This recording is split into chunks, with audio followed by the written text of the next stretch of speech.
अब आते हैं डेफिनेटली, अब हम आते हैं उस सेकंड स्टेज ऑफ लव पे। रिलेशनशिप हो गया, सब कुछ हो गया, अब शादी हो गई, जिसके ना एक अलग ही सपने सजाए होते हैं कपल ने कि भाई हमारी तो शादी होगी, दुनिया इतनी हसीन बन जाएगी, उसके बाद रेड कारपेट होगा।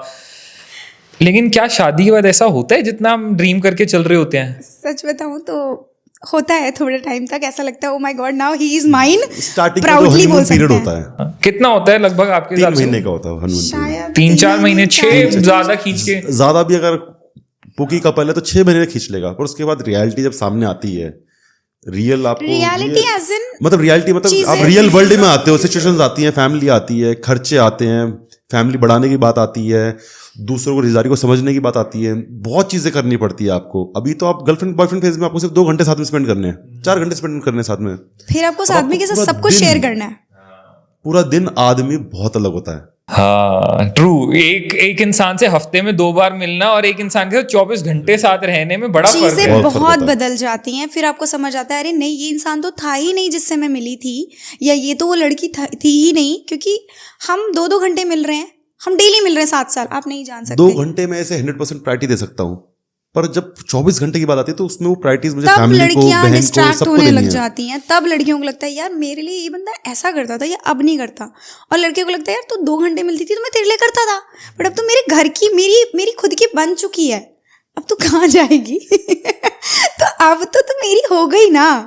तो वहाँ पे चीज़ें बदलती हैं रिलेशनशिप में।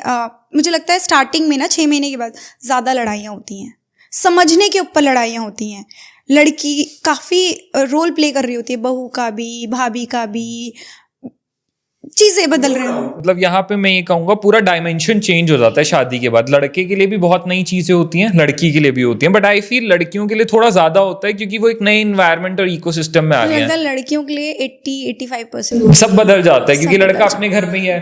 Comfort zone में है कंफर्ट लड़का। जोन में स्टार्टिंग से सही बात है।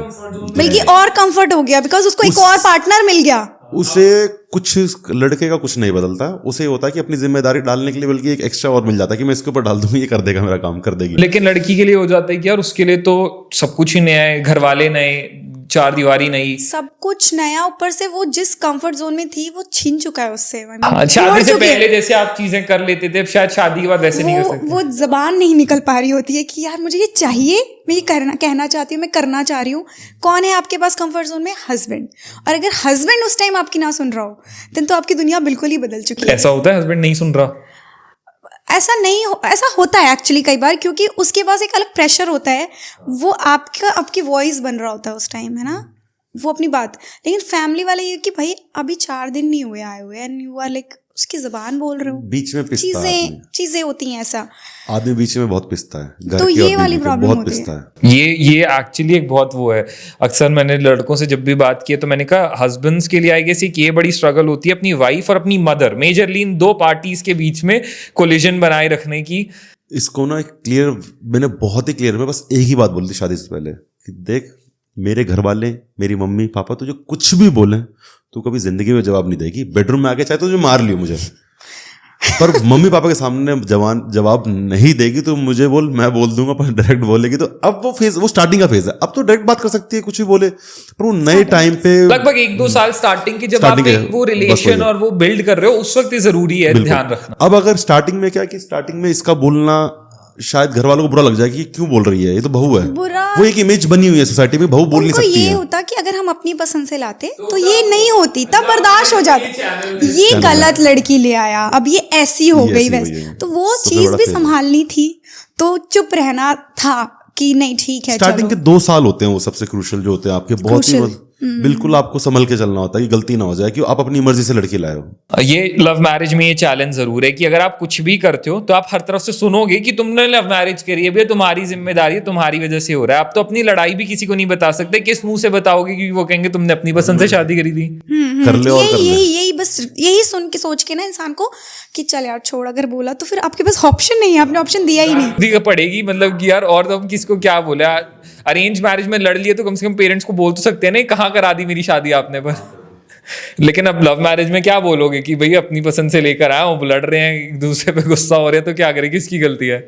ये तो हुआ था मतलब हमारे, लेकिन स्टिल मैं बता रही हूँ लड़की के लिए ना उस घर में रहना थोड़ा आसान हो जाएगा, जहाँ पे जिस पार्टनर के वो साथ आई है या वो जो सोच के आई है कि मेरे से शादी से पहले भी मेरे लिए स्टैंड ले रहा था, दबंग था, ठीक है, और वही सेम चीज़ वो अपने शादी के बाद दिखा रहा है, तो लड़की जी लेगी, बहुत अच्छे से जी सकती है, झेल जाएगी।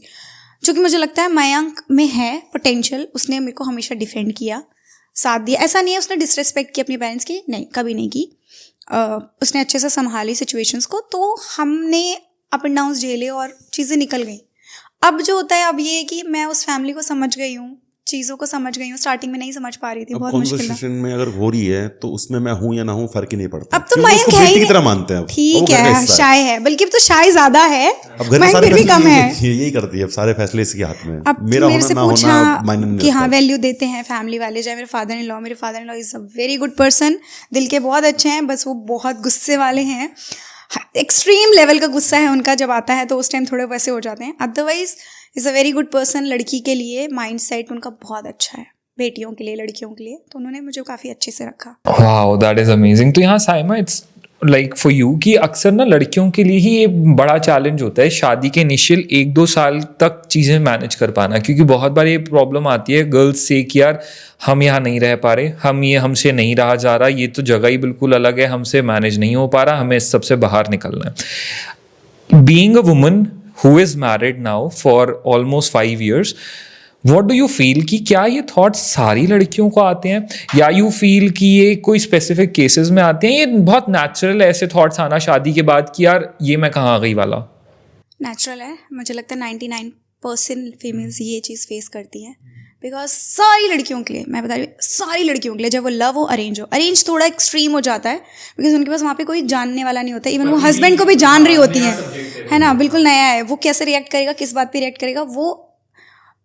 बट लव में एटलीस्ट वो फ्रस्ट्रेशन अपने हस्बैंड पे निकाल पाती है, ये प्लस पॉइंट है। खुद सोच के लगता है हम लोग सोचते थे क्या करेगी जाके उस घर में, या तो वो अरेंज को भी लव बनाने के लिए इतना टाइम दो, कोर्टशिप ऐसी हो कि या तो उसके अंदर वो चीज, हर लड़की को लगता है जब लड़ाइयाँ होती हैं, और मुझे लगता है एडजस्ट करने में हर लड़की को 2 साल लगते हैं। मेरी सास ने मुझे 5 साल बोले थे, मेरी मदर इन लॉ ने मुझे बोले थे, बेटा इस घर को तुझे अपना समझने में 5 साल लगेगा, जो कि बहुत ट्रू है।